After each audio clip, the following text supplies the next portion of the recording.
So, by show of hands, how many people here in this room have either written a screenplay or are writing one now? That's a lot. That's awesome. How many people here are just interested in film? I'm guessing that everybody's interested in either film or writing of some sort. So I guess I'm now, you said after the event, where is it? So I'm an event, apparently, now. So I'm going to start with, since I have a lot I'd like to cover, and we'll see how the clock does for us. I'm going to talk about structure, how to structure your screenplay quickly. And this type of structure actually does translate to different forms of writing, but my expertise is with screenplays. So the first thing we always do is we draw that little drawing. So does anybody have an idea what that might be? I know that people might clap. You know. Go ahead. 3-act structure. That's a 3-act structure. So how many people here have heard of 3-act structure for storytelling? Okay. So you've heard of it? What's your understanding of 3-act structure? Well, the beginning kind of introduces the characters and the story, and then the end of the first act, kind of the inciting incident where it changes gears, I guess. It enters the hero in that journey, and then the second act is when they kind of do the right thing in the wrong way, and then the third act is the climax and the conclusion. Okay, that's a good enough explanation. Anybody else have anything slightly different? So that's essentially it. So that this is where we begin. This is the bulk of the film, and that is way too long for a third act, by the way. That third act should just be there and here. Get rid of that. Okay, because you never have it's not like 30 minutes of first act, 60 minutes of second act, 30 minutes of third act, no. Basically, when this happens, you're almost done. So I'm trying to think if I should go backwards or forwards. Should I go backwards or forwards? Should I describe things backwards or forwards, Mark? Backwards? Okay, so let's change it up. So can you imagine what this point right here might be in a story? In a 3-act structure? Where? Yes, you know. That's the climax. So what have you been told the climax is by your various teachers? Anybody have an idea what the climax is? You should all know what a climax is. I'm going to come to you, Keegan, if I need to. You're going to be my backup man. See if anybody else has anything. Okay, Keegan, what you got? Climax is usually where the tension is at its highest, and it's also where the main protagonist has to make a choice that will either benefit them or lead to their downfall. Yeah, basically. I mean, it's the point where we have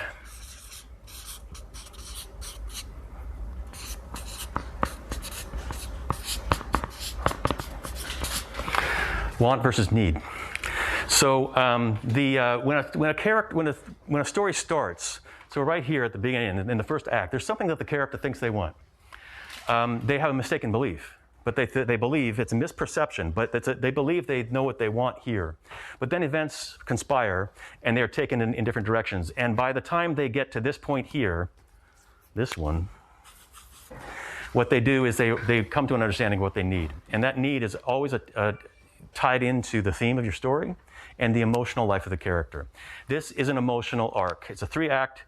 The 3-act structure, as I describe it, is an emotional arc. It's all internal. It is the way the character is experiencing things. Okay, so I'm all going to go going to do things simultaneously. So there's also something I call the 9 essential scenes, and I only have 20 copies. But if you want to circulate, just take one and grab one and pass one, and if you don't want it, you don't have to take one.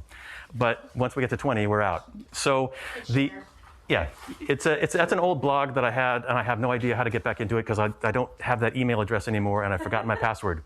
But such is life. So for those of you not reading right off the blog post, what do you think the first most important, if there are 9 essential scenes, what's the first essential scene in a screenplay? Yes? The first opening shot? The opening scene, absolutely.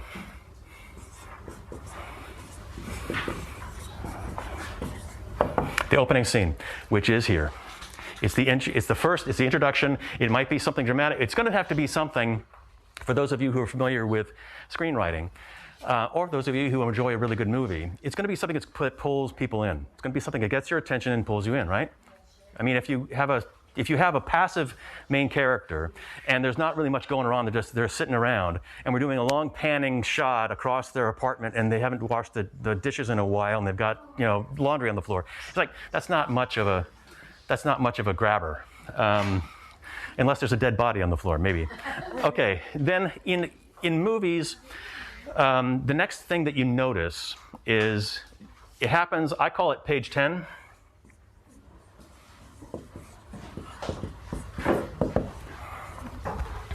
And in page 10, how did I describe it here? It's roughly 10 minutes into a film, something happens. And with screenplays, it's a minute per page. So at page 10, again, this could be rough. There's a script, there's a movie that I love. It's an Iranian film called Children of Heaven. The page 10 moment actually happens about on page 2. But it's a shift. A shift happens. This gives you an idea of the emotional territory.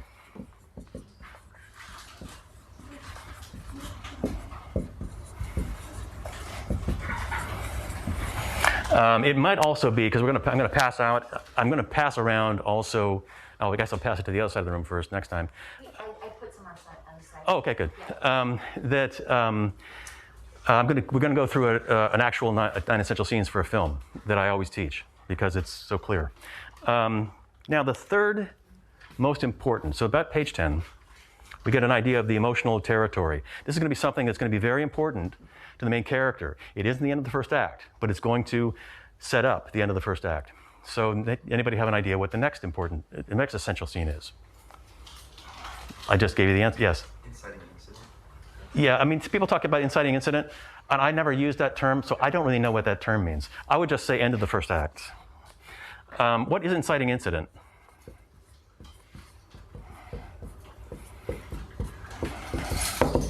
What is inciting incident? So it's kind of like the event that takes place that drives the character into the main story, I guess. Okay. There are so many different ways to, I call them 9 essential scenes. There are other people who have essentially the same thing that I'm talking about. They just call it something different. Inciting incident would be one of those things. Save the Cat has its own thing too. They have their own terminology. Everybody has their own lexicon. I just try to get nuts and bolts. What is it? What does it look like? It looks like the end of the first act, so that's what I call it, end of the first act. Now, at the end of the first act, that's where the story changes direction, literally. That's why it changes direction. It changes direction for the main character. They go into some place they haven't been before, somehow. Whether it's emotional or physical, they go into an unknown space. There are other people, there's a guy named Christopher Vogler who ran the story department for Disney for years, and he came up with a book called The Writer's Journey. The Screenwriter's Journey? Or, Screenwriter's Journey. And he basically takes Joseph Campbell's idea of hero's journey, and he reframes it in terms of screenwriting. So I recommend all screenwriters look at that book because that was a Bible for a lot of people in the film business for a lot of years. So they're going to go into an unknown area, and along the line, they're going to encounter the meat of the story. Because remember, what they thought of is what they want here. They're still going to want that. They're still going to think that's their want. And they would like most of characters, when I teach the film about a boy, the main character always, at every point, he just wants to go back to Act 1. He just wants to go back to the beginning. He wants to go back to the beginning. Your main character, nobody wants to change, okay? Your character does not want to change. Your character doesn't want to change because your character probably is afraid that change will hurt. Change will be painful. So they don't want to change. So they only change when the anticipated pain of changing is less than the pain of staying the same. The next important scene, actually I'm going to skip one. Because I have to skip one. Just the way it works. What do you think this might be called, for those of you who know any of the terminology of filmmaking, about halfway through the second act? Anybody? Keegan? The midpoint. Midpoint. So I'm going to go to midpoint. Midpoint is usually an intensification. So, I usually try to draw that flat. I didn't do a very good job of it. It actually is more like, then there's midpoint, and then it intensifies to that point, and then you get third act. Midpoint is where things have really gelled, and let me see. Midpoint. Yes, I skipped one. So it's really strange. It usually is something where something has dramatically happened here, and it's going to intensify the propelling towards the end of Act 2, which I've already tipped off what that scene is. So then, this one is one I call pinch point. Pinch point 1.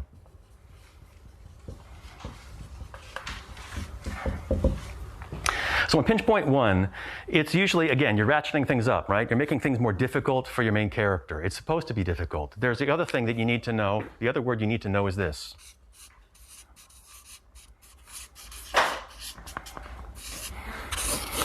Torture. Torture your main character, okay? Your main character is not going to be easy, because it can't be easy, because when they do eventually change, when they do eventually have their point of climax, it's because they've been through all this stuff, right? So pinch point 1 is going to be an intensification. Then there's midpoint, which is a further intensification. And then halfway between midpoint and the end of Act 2, what do you think I call that? Okay, I know you know. Pinch point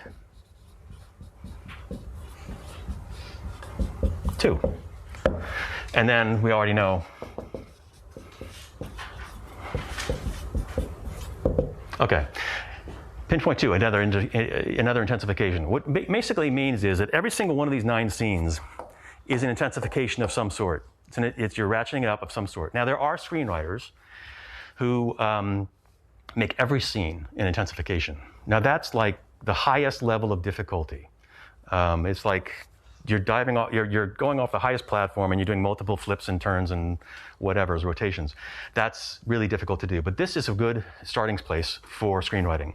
So end of Act 2. Now, end of Act 2 is sometimes referred to as, it can be the lowest point, but it might not necessarily be the lowest point. But what Act 2 is, or what Act 2 does is, it makes the climax inevitable. The climax is unavoidable. So, and we're going to go through an example of that in a minute. So the climax, and in terms of climax too, I'm talking, there are people who, there's a climax that's like an action climax, like in a superhero movie or something like that, when all the stuff, or a Star Wars movie, everything just explodes. But that's not what we're talking, that's pageantry, and that is action climax. But the emotional climax is different. Because the emotional climax is where the main character is put in a position where they have to let go of what they thought they wanted in order to take hold of the thing they need. It is the moment of change. Your main character is always different at the end of the story than they were at the beginning. If you look at your work and your main character is the same at the end as they were at the beginning, you need to do a rewrite. Because why are we watching if there's no change? The change can be big or small, but it has to be a change. I mean, I was just thinking about, there's a movie called Sideways. And in that movie, it seems to be a small change, because it's a guy who loves wine, especially Pinot Noir, and a particular bottle of wine that he's treasured and kept under his bed. And he's a sourpuss. He's a really difficult character. But he ends up, his climactic moment is, he has learned through the course of the second act so many things about how he's not living his own life that he decides he's going to open that bottle of wine. That someone had told him, you don't wait for the special occasion to open that bottle of wine. When you open that bottle of wine, that is the special occasion. And so we cut to seeing him in a greasy burger joint with fluorescent lights and a linoleum table and a paper cup and a greasy burger, drinking this precious wine out of a paper cup. So there's that. So that's a small thing. And nobody, if they observed him, nobody would know that was a big moment in his life. He changed. Some people changed this much. He changed that much. But it was an important change. Because it changes the direction of his life. And then, the other type of climax you can have is this, where the character realizes they've been going through their life with like a pair of blinders on. And in that moment, the blinders are removed, and they see things and themselves and the situation as it really is. And so that's another type of climax. I think in Lord of the Rings, when you watch that, I think that, I think was it Frodo? It's Frodo, right? Lord of the Rings. So Frodo, he can't let go of the ring, can he? He comes there. The ring has power. If it weren't for Gollum, Frodo would have perished probably in a different way. His soul would have perished. So he failed the test. He got that far and failed. Your character can fail. Your main character can die. And does anybody have an idea what the last really essential scene is in a film? Yes. The end of Act 3? Yes, that's for lack of a better term. Sure, yeah. And I would just call that the final scene.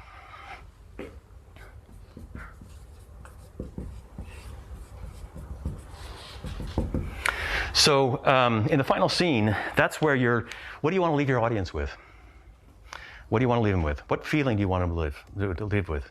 I know we watch so much streaming right now, but I remember and I love seeing films in a theater.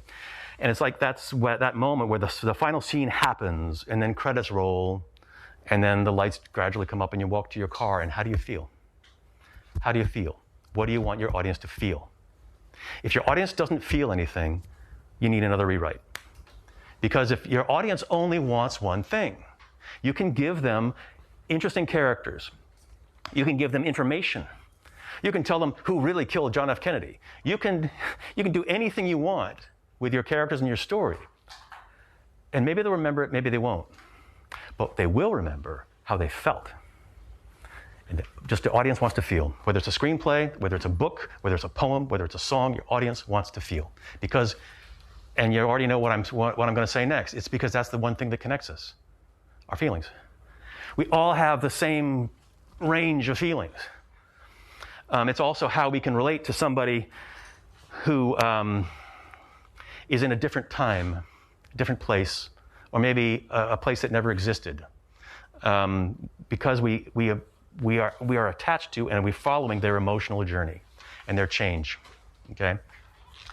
So these are the 9 essential scenes, and this is what I got from reading thousands and thousands of scripts. Okay, when I was a story analyst, that's your living. So you are reading thousands of scripts, and these are.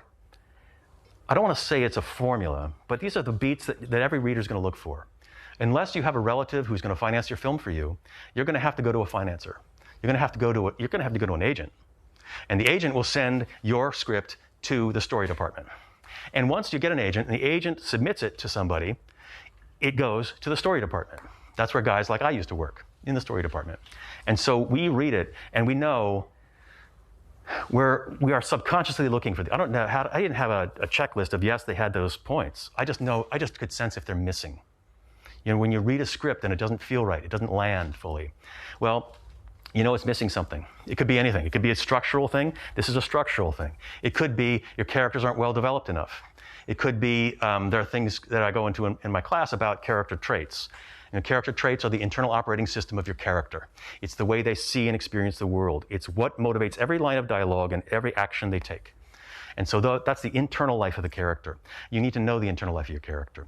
And so a lot of people don't do that, or they don't have traits. They have one trait. That's when or 2 traits. It feels two-dimensional. Well, it is two-dimensional.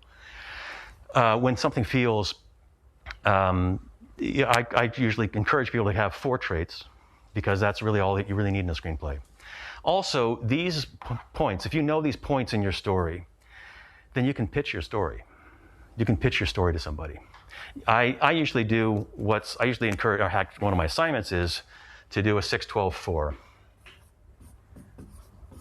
A 6-12-4 outline is where you take the 9 essential scenes and you incorporate them into a slightly larger outline, where you describe briefly, succinctly, 6 scenes from Act 1, 12 scenes from Act 2, and 4 scenes from Act 3. So in Act 3, you've already got 2. You've got the climax and the final scene, so you've only got 2 of your 4. In the opening scene, you've already got Act 1, you've already got opening, page 10, end of Act 1, so you got 3 out of your 6. In Act 2, you got 4 out of 12 in your Act 2. So, but when you've got a 6-12-4, you can sit down with an executive and you can tell about your story. But they don't want to know more than that. When you pitch, they don't want to know. They want you to be done in about 3 minutes, 4 minutes. That's about it.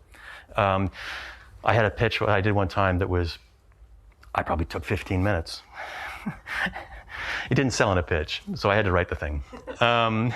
So it's fortunately the script sold. But anyway, so these are things that when you need to know what your story is about. Okay, you need to know what does your character want, what do they need, how are you going to torture them. You need to know what these these points are. Okay, and you need to know you need to know the emotional life. It just always comes back to emotion. So what I'm going to do now is hand out these. Or maybe you can hand out the side. This is going to be, this is an example of 9 essential scenes from a film that I always teach because it's a very clean structure. Has anybody here seen the film Good Will Hunting? Okay, so this is the 9 essential scenes for Good Will Hunting. So if you look at it, once they're all passed out. So in Good Will Hunting, the opening scene. Now it can be misleading because some people think the opening scene is the first scene with dialogue, but it's not. It's not, because the first scene with dialogue is with Lambeau and Professor Lambeau, and we know information about Will Hunting before we ever meet Lambeau. Because under credits, we see Will studying. We see a montage, it's like dissolves between printed word, and we see him studying. He's got books all over his small apartment, and he gets picked up. He lives in a one-room dump, pretty much, and he gets picked up by his friend Chucky, first thing in the morning to go out to his job, okay? And there's no dialogue in the opening scene in Good Will Hunting. It's just he gets picked up by his friend, which also is a foreshadowing, because how many people here have heard of the rule of 3 in writing or screenwriting or comedy? What do you know about rule of 3? Either one. Please. From what I understand, it's it's like callbacks to something that happened in before, so that you call back to it 2 more times after the first. Yeah, that's good. Do you have anything else? I was just going to say, like, it kind of plays on the same thing, but it might vary depending on the point in the story or the emotional. Yeah, the rule of 3, the way I describe it is, the first time it happens, it sets something, it establishes something. The second time it happens, it reinforces a pattern. And the third time it happens, it flips it, okay? And that works in jokes, but it also works in drama. In this case, we've got Chucky picking Will up at his job, at his house. So we see that once, and then we see it again during the course of the second act, and we see it in Chucky's final scene. Not Will's final scene, but Chucky's final scene. So then, in about 10 minutes in, actually almost exactly 10 minutes into the film, something happens. So for those of you who know the film of Good Will Hunting, can anybody remember what happens about 10 minutes in? He gets into a quiet playground and he gets arrested by the cops, and he kicks a cop in the shin. That's exactly right. Yeah, that's spot on. That's exactly what happened. So he gets caught because he's got a hot temper, and he's fast to use his fists.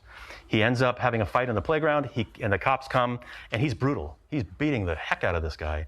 And the cops try to pull him off, and he kicks the cop. That means he gets arrested, okay? Now, that's an intensification for him. He gets arrested. That's not a good thing, because there's all kinds of things that happen when you get arrested, like having to go to trial and stuff. So we know that this sets up it sets up the end of Act 1, because if he hadn't gotten arrested, he has to get arrested. Will Hunting has to get arrested, because that's the only way he's going to meet Lambeau. Okay? Now, Professor Lambeau, for those of you who are not familiar with the film, is a math professor at, is it MIT? Do you remember? It's MIT. Okay, so he's a math professor at MIT. He's like a really smart math professor. And he has this puzzle. He always puts a problem on the board out in the hallway that is a very difficult problem to solve, that has taken him and his staff a long time to solve, and he puts it on the board to see who is going to solve this by the end of the semester. Well, what ends up happening is he comes in and somebody has solved it.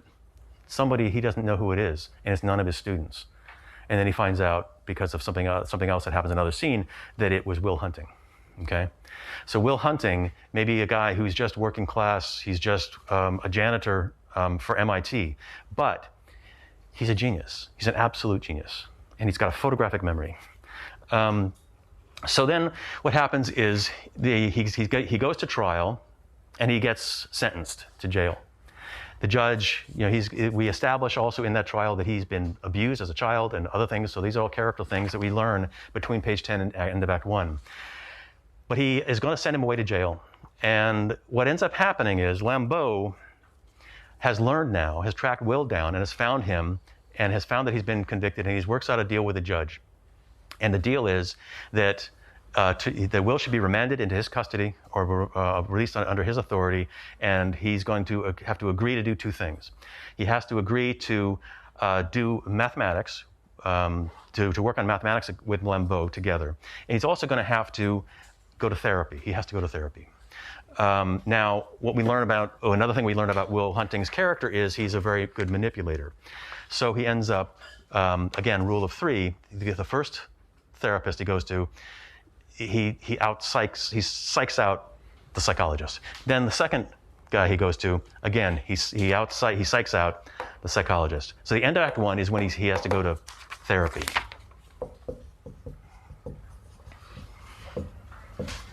Okay, so then, rest. Okay, so then there's pinch point 1. So pinch point 1 for this is, for those of you who've seen the film, Robin Williams is in it and turns in a really terrific performance. There's some great monologues. If you want to see how to make a film on a shoestring budget, study this screenplay because the monologues are awesome.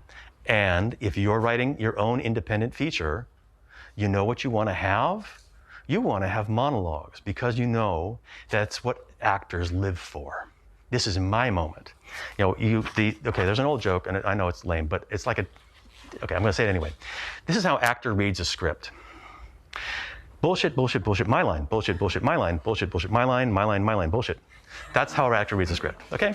So when you give them a paragraph of monologue, they really love it because they know I'm on camera and it's all about me. So for those of you who are writing independent features, but this one has brilliant ones, and Robin Williams has several brilliant monologues. In any case, this is his third therapy attempt. He meets Robin Williams, and that's when he's going to be in therapy, and he's going to be in therapy for the rest of the film.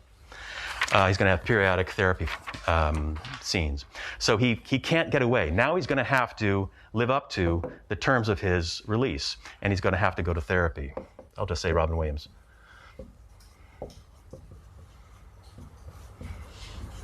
Okay, so now he's begun his therapy, but he's not doing anything. Will's showing up because if he doesn't show up, he goes to jail. He shows up, but he doesn't say a word. He's silent the entire time. Now, other things are going on in Will's life at the same time. I mean, there are probably about 3 or 4 plot lines going on simultaneously. But what ends up happening at midpoint in Good Will Hunting is that in the silence, because this is his 4th appointment with Robin Williams, he tells a joke. Will tells a joke. He opens his mouth and tells a joke. Here's the danger of that. He's now let somebody in. He's now opened his mouth. And the thing is, if somebody is closed off, and they open a little bit, I guarantee you they're going to open a little bit more, and that's exactly what happens. So he opens his mouth.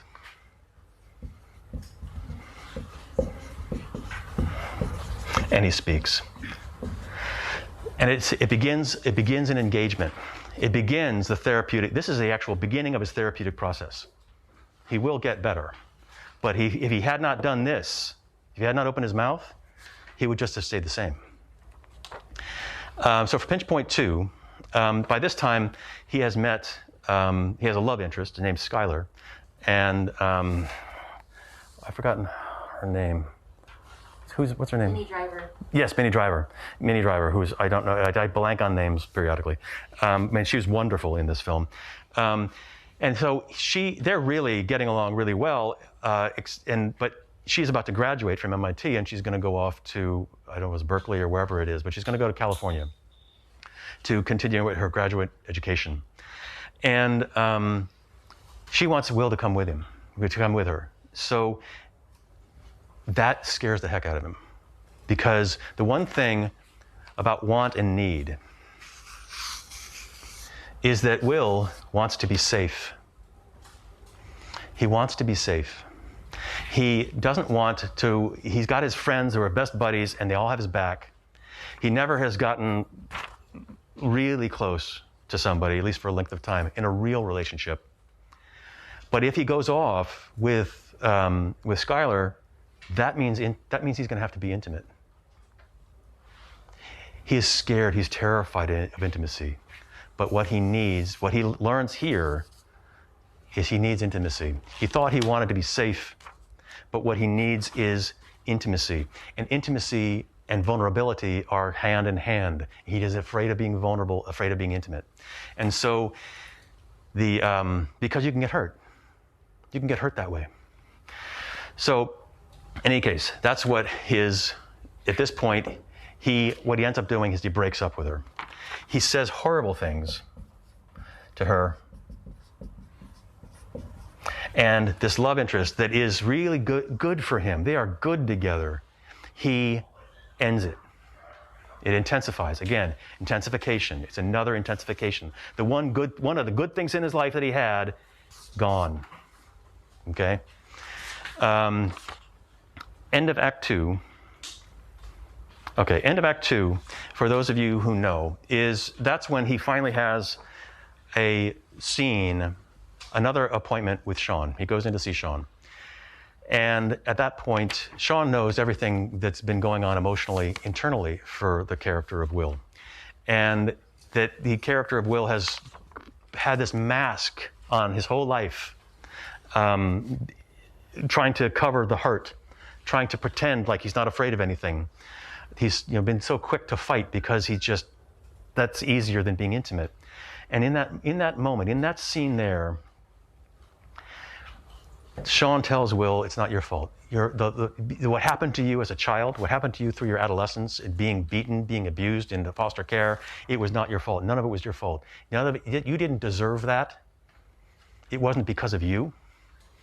It's not your fault. And in that moment, there is an intimacy that Will has never had before, and for the first time in his life, he breaks down crying.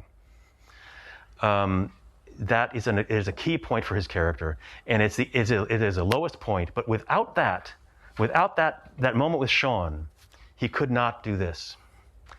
Now, unfortunately, in Good Will Hunting, his climax is his choice. Now, remember, his climax is a choice. He's going to let go of what he thought he wanted in order to take hold of what he needs. It's actually done off camera, but we see the evidence of it. Because what we see, remember I said rule of 3 with Chucky. Chucky picks him up somewhere at his place, and the first thing in the morning, somewhere in Act 2, he picks him up at his place, first thing in the morning. Final scene, just before the final scene, after the climax, Chucky goes to Will's place, and Will is gone. He's just gone. And there was a great monologue earlier that let us know why that happened, but he's left, he's gone, he's disappeared. Cut to, we're at Sean's house, and Will leaves a note in his mailbox. And in that note, if you've seen the movie, it makes more sense. I don't want to describe absolutely everything, but he says, I've gone to see about a girl. Because he's had a job. He's had job offers now because of his mathematical genius. And he leaves it all behind. He leaves all the advantages he has with a job opportunity of making a ton of money, of being at a prestigious corporation. He leaves it all behind because what's more important to him is Skylar. Skylar is what he needs because he wants to be intimate with her. He feels he needs to try. And so he gets in a car and he drives off. And the final scene is him on the open road driving out to see Skylar. Now after, we don't know what happens. We are hopeful, but we don't know. He could get to California and she doesn't want to see him. Who knows? But in my mind, I'm a hopeless romantic, so I'm thinking that she's going to say, oh, good to see you. So that's the scene. So we're leaving. So in that final scene, as the credits come up, credits roll, we feel hope. We feel completion. We feel completion. We feel hope. We feel as though he's grown. He's changed. He's better than he was. He's better here than he was here. Okay? So that's that. 604, I covered that. Oh, okay, we can do this. Okay. I need volunteers. Or I'll volunteer you, one or the other. Actually, you know, who here can really be horribly manipulative and mean? Anybody here can be horribly manipulative and mean? Okay, we got somebody. Can you project your voice, okay? Yep. Okay, that person needs a... You are going to you're going to read the role of Fletcher, okay, when we get to it. And for those of you who are not used to projecting your voice, if you feel as though you want to stand up, I find that when you stand up, your airway is a pipe. You can just put it right out there. Okay, now is there anybody here who's just really super intense? Super intense. Anybody here who's super intense? Well, I think that it can be anybody, really, just anybody who's super intense. Okay, now you're going to be intense. Now we're casting against what we normally cast against. So you're going to play Andrew. You're going to read Andrew. Okay. We have a bit part for somebody who's shy but wants to participate. Okay. You will be Nicole. What's the time, by the way? Oh, okay, we can do this. All right. So, who is well-intentioned but just doesn't have any luck? I think that's what the... Okay, here we go. So you'll be Jim. You'll be Jim. Who just would like to participate, but you don't have to do anything emotional? Narrator. Yeah. Okay. And who else doesn't really want to have to emote or anything like that, but they're willing to read? Okay, so then that one person will be talking head number 1, and here's another one for talking head number 2. Anybody here feeling musical? No? Okay, there's not a lot of emoting going on here, but we just need somebody to read. Anybody to read? Pick your victim. Okay, right. You'll be trumpeter. Trumpeter? Yeah, no, actually, why don't you be Mr. Kramer? Be Mr. Kramer. I need a trumpeter. It's just like one line or two. Come on, Nate. Okay, and then I need trumpeter number 2. Trumpeter number 2. There you go. Okay, there we go. And then these can go to anybody who wants to follow along. All right. Here you go.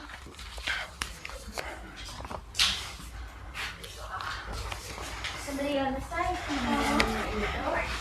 somebody else can follow along.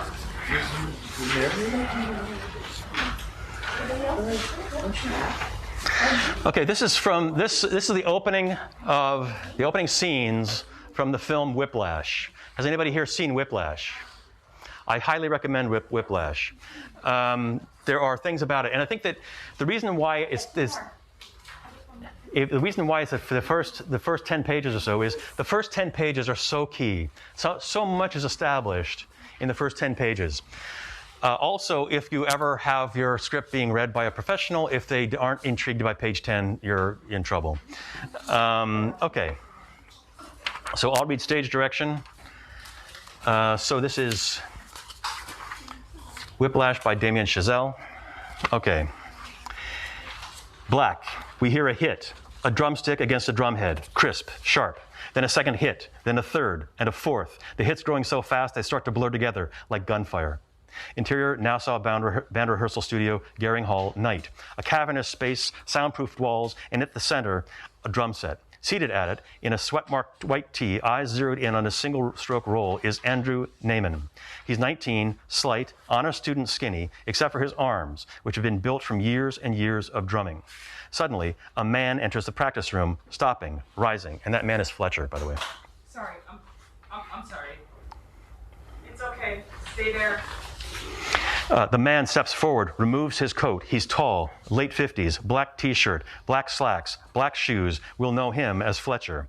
The room is silent now. And then, softly, as he's one of those people whose whisper can scare the crap out of you. What's your name? Andrew Naiman, sir. What year are you?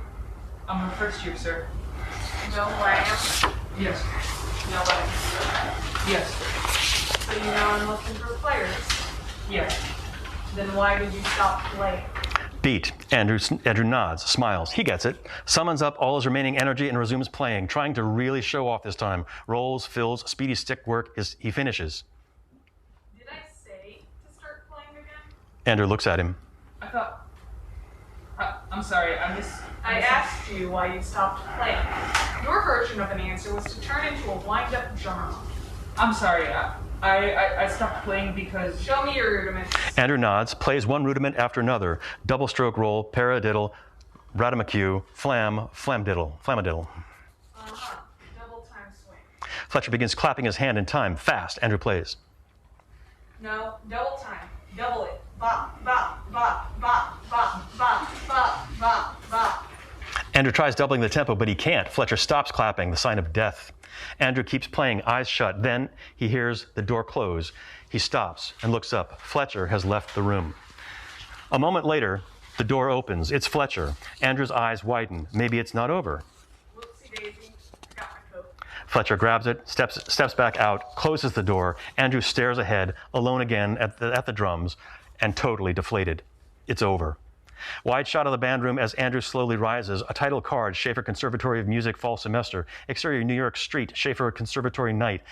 Andrew exits, hurries off. Pasted onto his overloaded backpack are patches, buttons, names. Krupa, Roach, Buddy Rich. The buildings of Midtown New York loom over him like giants, immense, forbidding. Interior, movie theater lobby night. A quiet two-screen theater. Andrew buys concessions. The girl at the counter is about his age. She's pretty, but doesn't really know it. More to the point, she doesn't seem to care. Her name is Nicole. Swedish fish? Nah, not this time. Thanks. Andrew and Nicole exchange smiles. He takes his items, popcorn, Raisinets, 2 sodas, and heads off. Peers back at Nicole. She's staring into space. She looks suddenly lonely. Andrew takes in the sight. You can tell he's attracted to her, but he's too nervous to do anything. A beat later, he enters the theater.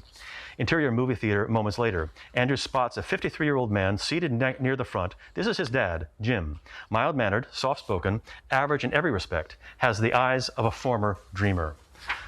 A smile between the two of them. Andrew hands his dad the Raisinets, hands him the drink, routine. The movie hasn't started yet as they exchange items. You okay? Sure. A beat. You didn't play today. And? Andrew shrugs. It's clear what that means. You still have other options. It's good to be open-minded. When I was your age, I thought I'd have a book deal at 23. Then that changed to 30, then 40. Right. And that didn't upset you? Jim shrugs, keeps his eyes down. He has a tendency to look down when talking. The lights dim. The previews begin. I mean, it has to do something to you. I don't know. Why? It's just like... There's other things to care about. Friends, romance. Andrew takes it in, especially the last part. At my age, you get perspective. I don't want perspective. Jim smiles a moment. Just then, a moviegoer squeezes into the row to head further down, a further seat down, and bumps against Jim and his bucket of popcorn. Sorry. The moviegoer doesn't say a word. Andrew watches, takes it in. Interior dormitory hallway, hours later. Rusty elevator doors squeak open. Andrew steps out into a grimy, green-walled hallway. Dim lights, loud music, blaring from behind a door, a thudding party beat. At the end of the hall where the music is coming from, a few partygoers mingle by a door. The door opens. A young man hands a second young man a wad of cash in exchange for a Ziploc bag of pills. The second young man eyes Andrew. Andrew turns away, heads left to his own door, hurriedly opens it and slips inside. Interior dormitory, Andrew's room, night. A single, drumsticks and drum pads scattered. Biographies of Bach and Coltrane on the shelf, posters of Louis Armstrong and Charlie Parker on the walls. A TV is on, and some sort of music documentary. Andrew watches from his bed as, over old audio of drumming and old stills of a boy at a drum set. By the age of 10, Traps the Boy Wonder was rallying crowds all over America. By his teens, Buddy Rich was well on his way to becoming a beloved legend. Like any truly great player, Buddy seemed to have a warm music in his blood. He grasped it intuitively, in a way you and I just can't. You check out the old stuff, man. You look at those movies when he was a kid, his arms. Beat. Andrew takes it all in, especially these words. You just can't teach that kind of genius. You either got it or you don't. Andrew turns off the TV. We hear the party beat continuing outside, muffled. He leans back and switches off his light. We fade out. Interior Garing Hall, Nassau Band Room, day. The same room we saw Andrew practicing in at night, only now it's full of musicians, mostly male, mostly first and second years. This is Nassau Band, one of Schaefer's lower-level jazz ensembles. Because it's Schaefer, the players are still first-rate. A few third years are here too, including a redhead drummer with the body of a linebacker, Ryan Connolly. Andrew looks up in time to see Ryan with a girl by the doorway. Ryan's girlfriend is gorgeous, a tall, all curves. Ryan lets his hand slide down her shoulder. Andrew watches. The girl waves bye to Ryan as he heads in. He's all macho confidence. My man, Ryan. Shit, how you feeling? Stitched up at last, dude. Things were hurting with Neiman on the kit. Ryan taps him to stop. Andrew is within earshot and has heard. Beat. Ryan moves over to Andrew, sits down at the set. You have a good weekend, bro? Yeah, definitely. Really good. Don't worry about Greg. He's a dick. Andrew nods, admires Ryan, seems more diminutive now than ever. You been practicing? Yeah, all the time. My man. Then the Nassau Band conductor appears, Ron Kramer. Morning, fellas. Billy's in bar. Mr. Kramer claps off in time, and the band begins playing First Nassau Band rehearsal chart. Mid-tempo, Ryan's confident, in control. Andrew turns his pages, watches. Nice, Ryan. Whoa, trumpets. Yeah. Sorry about that one. Just brass again. To Ryan's left, a whisper. Wow. Ryan turns, visible as a silhouette through the frosted glass of the main door is Fletcher. Andrew turns and looks as well, tenses up. Fletcher lingers outside, then he walks on. Ryan turns back to the trumpeter. Not today. Interior Garing Hall, Nassau Band Room. Moments later, rehearsal has ended. The musicians have just filed out, except for Andrew, who's hanging back. Are you learning from Ryan? Yeah, he's been great to me. Last week was a little overwhelming for you. Yeah. I wonder what you think about my progress. Your progress. I'm practicing hard and... Andrew, you've got a good attitude. You're always right on time. Andrew nods, waiting. Okay, end of scene.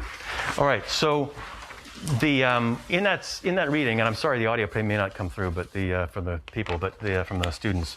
But what do you notice? I mean, first of all, does that effectively give you a picture of what's going to happen in this movie? Does it give you a sense of what may be yet to come? What do you notice about characters? Remember how people are being described, okay? You got to pull you in. You can structure it, but you've got to do all this other stuff too.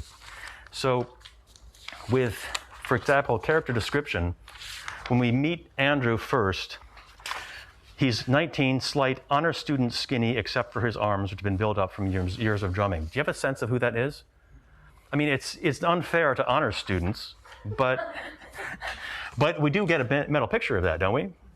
And then we get to things like, let's see, what is this? Why did I save this bit? Oh, yes. This other thing that was really interesting to me is that when you're writing your own work, if it's something technical, you need to know what that means, and your characters need to know what that means, but please do not give us a trunk load of exposition to tell the audience what it means. Because in here, we've got him talk, Andrew nods, plays one rudiment after another, double stroke roll, paradiddle, ratamacue, flamadiddle. I don't know what any of those things are, but Andrew does, and so does Fletcher. Okay, so you just remember, cautious about exposition. Always cautious about exposition. Only when you absolutely have to. Okay, and then if you absolutely have to, find a way to make it involving, entertaining. And I think that I don't know if you like his work otherwise or not, but Aaron Sorkin I think is a terrific writer, and I think he is absolutely the king of expositional writing, because he turns exposition and facts into banter. And he also has people do something active when they're doing it. So you can get a lot with just very little. And then also, what do you think? Anybody have a sense of what Andrew's relationship is with his father, or what he thinks of his father? Yes. Kind of just sees him as pathetic. Yes, absolutely. He kind of sees him as pathetic. That's absolutely right. And we little things are in the writing here where, where is it? Jim has eyes. Jim shrugs, keeps his eyes down. He has a tendency to look down when talking. That's going to give you a clue right there that he may not be the strongest alpha male in the room. And then when you've got the moviegoer who squeezes by him to get to another seat, and he bumps in to Jim, to Andrew's dad. He bumps into him, and Andrew's dad is the one who apologizes. I mean, he's an invisible man. And then with Andrew's exchange with Kramer. So Mr. Kramer is a leader of a lower band, and not Fletcher. Okay, so what do you think Kramer thinks about Andrew as a drummer? What is conveyed in that very few moments? Anybody? Yes. He thinks he's okay. He just comes to class one time, just. Right. Not spectacular. You don't have much potential, kid. You can start a rock band. And from a jazz band leader, that's an insult. He just got trashed. So these are things to look out for, these character moments, character descriptions. Character descriptions help with casting directors, understanding who's going to be in this. It also helps somebody who's going to read your script at a story department, wherever it is, an agency or a studio. Character descriptions help us know what that is. These little character moments of he looks down, he has a tendency to look down, or he has a I don't know what the description for Fletcher is, but I mean, I'm sure it's something that really lets you know who Fletcher is. He's a badass. You do not want to mess with him. And for those of you who have not seen the film, I strongly recommend it. And as far as torture, Whiplash is full of torture. Okay. All right, that's basically it. Does anybody have any questions? Yeah, absolutely. Okay, does anybody have any questions for Will? Is there any screenwriting or anything that you heard today? Yeah. Yeah, you were talking about monologues. When is it not okay to have monologues? That's a very hard question to answer. I think that you don't want to have a monologue that suddenly brings everything to a screeching halt. And you don't want to have just necessarily alternating monologues necessarily. Now, having said that, are there scripts where a monologue good scripts where monologues bring everything to a screeching halt? Yeah, probably. And are there good scripts where it's alternating monologues? Yeah, probably. But generally speaking, no. I think that what you want is, if you have, just keep in mind that a monologue, the actor's going to take their time with it. They're not going to rush it. They're going to find every moment in that paragraph of what they're going to say to take the pause, to break up the sentence. They may begin the sentence, but then they go into the next sentence and they ignore the period and the comma and the semicolon and everything else, and they do what it is because that's why you speak. And so you just keep in mind that every time you have a monologue, you want it to be a pause where it's giving us something powerful, either comedic or powerful. So if you have too many of those, then it's going to feel like we're just getting the motion of the film is just starting and we're stopping again, unless you're doing it artfully. But you'll know with your own writing, because you're going to rewrite and rewrite and rewrite. I mean, typically a feature film probably has 20 drafts or more.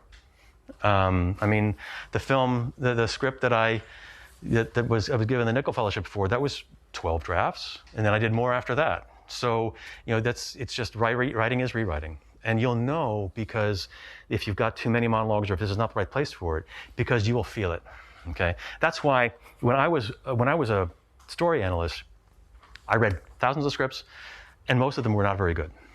When you're a story analyst, you have three judgments you can make. One is pass, one is consider, and one is recommend.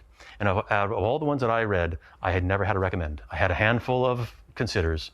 Everything was a pass. Because people don't structure. Or they get into the middle of Act 2 and then everything stalls out. There's no momentum. Because they keep forgetting, ratchet it up. Don't just give me facts. There's a Trey Parker and, what's his name? Pardon me? Yeah, Masson, Trey Parker. There's a great thing, you can look it up. They did a guest spot on in an NYU film school class. It's available. It's not on YouTube, but you can just look them up. NYU, that's Trey Parker. And what they'll do is they'll say, they come into the classroom and they go, we got whiteboards. Of course, they have a big whiteboard, but we got whiteboards just like this. We got markers just like this. And so what we do when we're doing a story is we go, okay, this happens. We write down the story basically. But you know that if you're writing down, this happens, and then this happens, and then this happens, and then this happens, and then this happens, and then this happens, you're screwed. No. It's this happens, but this happens. Therefore, this happens, but then this happens. So then this happens. It's all momentum. So you'll know when you're reading your work or you're having your work read out loud, and workshopping is really important.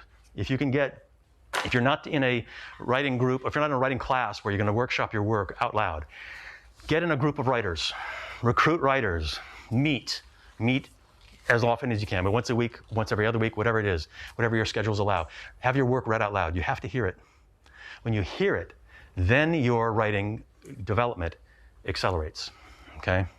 I mean, we first writing group I was in when I was still doing this stuff was when I was still doing analysis.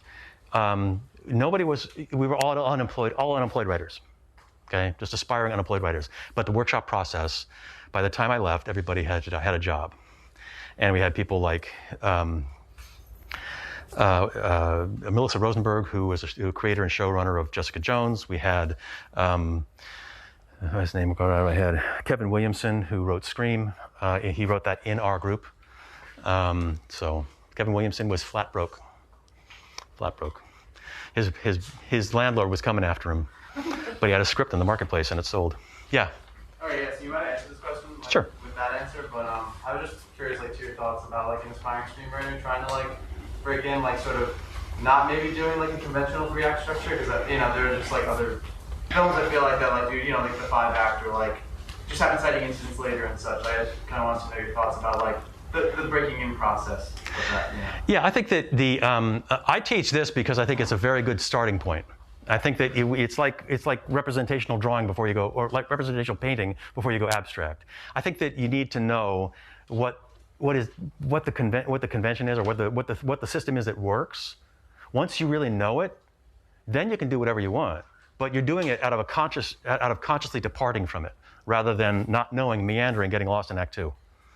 Does that make sense? Right, yeah. And it's, in terms of breaking in, you have to do this. You want to be a screenwriter? Yeah. Okay, I'm going to tell you something. No. I'm going to tell you something else. No. Tell you something else. No. No. No. No. No. No. No. No. No. Get used to that word. You're going to hear it a lot. So, but every time you hear it, you go, "What's your problem? What's your problem?" Now you do try and get feedback on your work to try to make it stronger, but the only way to make it, I think the only way to make it as a screenwriter is because you can't not be one. You can't walk away. You got to do it, and you'll find a way. You'll create a way. So, yeah. So there's no system. There are different things you can do. You can try making your own short film. You can try, if you can have the financing for it, making something longer. You can also, if you're just doing with a script, you can enter contests. There are only a few contests that are worth it. The nickel is. I was about to say, because I feel like a lot of competitions sort of, have that rubric. The nickel fellowship is good. That's the gold standard. There's also South by Southwest, and there's another one, I've forgotten what it is. But those, there are 3 that are really gold. They're fine. And if you get finalist status, especially with the nickel fellowship, you will get representation if you're a finalist in the nickel fellowship. The other places you can go is if you really believe your work is strong and you've really workshopped it. There's a site called the Blacklist, and you can pay a small fee, a monthly fee, to have it hosted up there, and you need to pay for somebody to critique it, so you get a numerical score. If you get a numerical score of 7 or 8 or higher, I think if you get a score of 8 or higher, then you better believe that an industry professional will read your script. Now, with the Blacklist, it really is, there are screenwriters and then there are industry professionals. Industry professionals have been vetted. They are legit. They have access to financing. That's why they're in there. They don't let just a schmo into the Blacklist as an industry professional. So, but that's when you really feel you've got it. But I mean, there are other ways too. But it is just, you just don't give up. And you keep asking the same question you just asked me. You just keep asking those questions of anybody you can and ask them of yourself. Okay? Does that make sense? Okay? All right. Big round of applause for Will.